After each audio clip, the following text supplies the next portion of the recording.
filles, on continue à travailler sur notre visage, sur notre beauté du visage.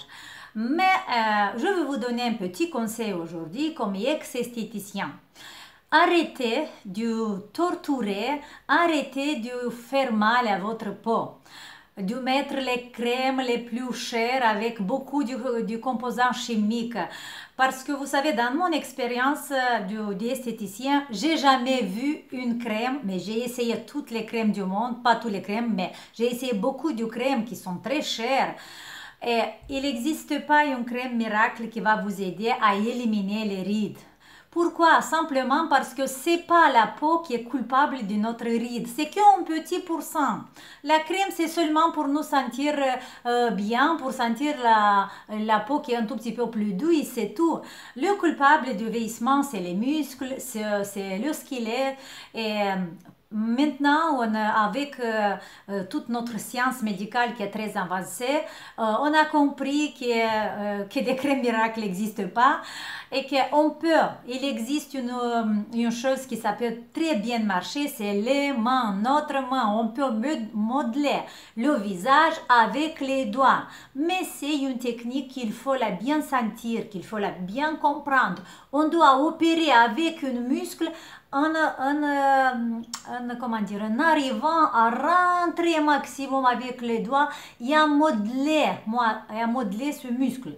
Mais l'information qui doit arriver à notre cerveau, c'est comme quand on apprend une langue étrangère. On répète le mot beaucoup de fois, on le répète et après il arrive au cerveau. C'est la même chose avec cette technique. Il faut la faire beaucoup de fois avec patience et à essayer de comprendre et de sentir le muscle en dessous de notre peau. Et seulement comme ça, jour après jour, on va avoir des résultats. Maintenant, j'ai commencé à travailler mon front. J'ai combien? Presque une semaine que je travaille mon front, que je travaille mes rides de lion qui sont les deux rides de lion quand j'étais petite. Et maintenant, je me suis mis à avoir un résultat et je veux l'avoir, je vous jure, parce que je fais tout ce qu'il faut faire avec la patience, chaque jour, petit à petit, et je vais arriver. Alors, pour ne pas parler beaucoup, on a commencé avec vous une série de vidéos avec le drainage lymphatique, des exercices faciles que vous pouvez faire à la maison. Et on est arrivé à 5e, si je ne me trompe pas, ou à 6e. Et aujourd'hui, on a fini les exercices sur le corps, les petits exercices sur le corps, que vous pouvez le faire chaque jour. Et aujourd'hui, il y a encore 2-3 vidéos, je pense que je dois faire sur le gonflement du visage, sur le drainage lymphatique du visage. Et aujourd'hui, on va parler de la partie supérieure du visage. Et après demain, on va parler de la partie bas de notre visage, des gonflements, oui, des lactoses. Et vous savez déjà, si vous ne savez pas, je veux vous dire que le coupable, beaucoup de fois, le coupable des paupières qui tombent, des ptoses sur cette partie du visage, c'est notre cervical, c'est la partie derrière de notre cou. Pour ça, vous devez savoir que je me réveille le matin et tout de suite quand je suis dans le lit, je rentre les mains là à la base du tête et je masse. Ici, c'est très bien à masser chaque matin. L'exercice d'aujourd'hui qui fait partie du drainage lymphatique, c'est celui-là. Regardez, vous devez placer la première, je vous avais déjà montré cet exercice avant, mais je vais vous rappeler parce que cet exercice, il fait partie de cette série, ok? On doit passer, la première vertèbre cervicale sur la 7e. Okay? La 7e vertèbre, c'est cette partie-là de la colonne qui est un tout petit peu montée, mais pas beaucoup. C'est une vertèbre qui est un tout petit peu plus montée. Et regardez l'exercice qui ça va nous aider à relâcher la cervicale. Vous devez poser les mains comme ça derrière le dos. Je me tourne et placer tout doucement la tête sur les deux épaules, comme ça et comme ça. Et vous restez dans cette posture pendant 30 secondes. J'espère que vous n'avez pas oublié le concept de cette technique. 30 secondes, vous devez contracter maximum le muscle, ok? Alors, je reste dans cette posture pendant 30 secondes. J'inspire, je expire, je monte les épaules, j'approche les omoplates et je place la première vertèbre sur la septième. Et je reste dans cette posture 30 secondes, pas moins. Après que j'ai resté 30 secondes, tout doucement vous revenez et là c'est très important ce qu'on va faire. On va étirer les muscles. Et vous commencez à étirer bien comme ça. Étirez bien un tout petit peu sur la colonne et après sur les deux parties de la colonne vertébrale. Étirez très bien. Vous pouvez faire, regardez encore quoi, vous pouvez attraper la peau, pas la peau, le muscle et vous massez à l'intérieur.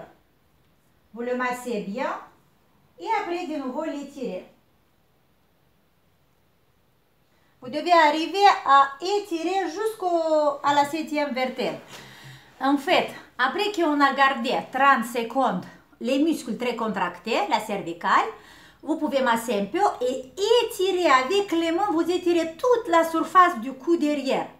Et vous montez bien avec une main vers la tête et l'autre vers le bas. Et toute cette partie, vous allez la relâcher avec cet exercice. Vous pouvez le répéter 3 fois. Ok? Ça, c'est le premier exercice pour relâcher les muscles cervicales. On n'oublie pas, on travaille le gonflement des paupières aussi. Oui, c'est là le problème. Oh, là, problème, moi j'oublie tout le temps. Et le deuxième exercice, on doit frotter la septième vertèbre. Peut-être, si vous vous regardez maintenant dans le miroir, la septième vertèbre, sur beaucoup de personnes, la septième vertèbre, il est un peu monté comme ça, il est un peu gonflé. Ça veut dire qu'il a, sur la septième vertèbre, il y a des graisses qui sont déposées. Il y a des graisses, le liquide, la lymphe ne circule pas bien et petit à petit, cette accumulation va attirer encore les autres. Et comme ça, il va grandir. Le muscle en dessous va se contracter encore plus. Et là, vous devez oublier de la circulation vers la tête. Si vous avez ce problème, cet exercice est impérativement important pour vous. Si vous n'avez pas ce problème, ça veut dire la septième vertèbre qui est un peu montée, qui est un peu gonflée, là, vous devez, pour la prophylaxie, il faut le faire aussi. Alors, si vous avez le problème, qu'est-ce que vous faites? Regardez, ça, c'est la septième vertèbre. Moi, avant, j'avais aussi très gonflé. Maintenant, pratiquement, il est parti. Et vous devez placer la main sur un côté et sur l'autre de la septième vertèbre. Vous l'approchez comme ça et vous commencez à frotter. Frottez la peau une d'autre, une partie, comment dire, frottez la peau. Je vous montre sur un papier. Là, imaginez que là, c'est la septième vertèbre. Vous l'approchez et vous frottez comme ça.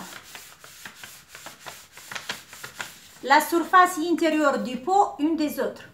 Et vous frottez pendant 2 minutes. Si vous avez cette accumulation, qu'est-ce que ça va se passer? Les graisses qui sont à l'intérieur, vous allez les chauffer bien, chauffer. Et après, petit à petit, ils vont se diluer. Et avec la lymphe, avec le liquide, ils vont partir. C'est simple, c'est très simple à travailler avec la graisse. Si vous n'avez pas ce problème, vous pouvez faire 30 secondes de temps en temps pour éviter, ok? Mais si vous avez mal au bras, quand vous êtes dans cette posture pour frotter, vous pouvez demander à votre mari, par exemple, à votre copain, à votre soeur, à quelqu'un qui est chez vous, de vous frotter pendant 2 minutes la peau qui est sur la septième vertèbre, ok? Pas simplement la peau, pardon, vous devez bien attraper avec les mains. J'espère que j'ai bien expliqué parce que c'est un exercice important pour l'aptose, pour le lymphodrainage de cette partie de notre visage. Parce que le problème, je vais vous dire encore une fois, des paupières qui gonflent et des poches en dessous des yeux, ça peut être le liquide qui va s'accumuler sur la tête ici.